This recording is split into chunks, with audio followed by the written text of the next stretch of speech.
राधे राधे महाराज जी। महाराज जी, हमें अपने पाप की सजा अपने पति, बच्चों या किसी के रूप में आकर मिलती है, तो क्या ये सजा का क्रम चलता रहेगा? जिन हाँ, जब तक भजन करके क्रम नष्ट नहीं करोगे तो थोड़ा बोड़ा पाप थोड़ी है। अनंत जन्मों से हम बार बार जन्म ले रहे हैं, बार बार मरण कर रहे हैं, तो हर जन्म में कुछ ना कुछ हमसे पाप बनता गया। वो सब एकत्रित है, जिसे संचित कर्म कहते हैं।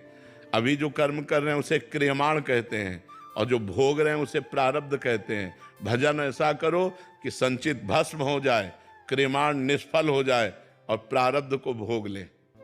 बड़े बड़े संतों को प्रारब्ध भोगना पड़ता है, किसी के कैंसर, किसी की किडनी फेल, किसी के बड़े बड़े भजनानंदियों को भोगना पड़ता है। तो प्रारब्ध को भोग ले, क्रियमाण निष्फल हो जाए और संचित भस्म हो जाए, तो ये क्रम नष्ट हो जाए। नहीं तो ये बार बार क्रम चलता रहेगा, बार बार जन्म, बार बार मरण, बार बार दुख भोगना, ये चलता ही रहेगा जब तक हमारे कर्म नष्ट नहीं हो जाएंगे। और कर्म का भोग करके हम नाश कर दें असंभव, क्योंकि नवीन कर्म भी तो बन रहे हैं, वो भी तो जमा हो रहे हैं गोदाम में।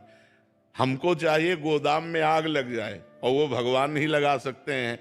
भगवान ही कह रहे हैं, सर्वधर्मान परित्यज्य मामेकम शरणम ब्रज अहम त्वाम सर्व पापेभ्यो मोक्षयिष्यामि मा शुचा। मैं समस्त पापों से तुम्हें मुक्त कर दूंगा।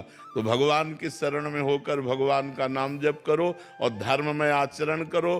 बेविचार, मांस, मदिरा, इन सब से बचो, तब तुम्हारा जीवन पवित्र होगा।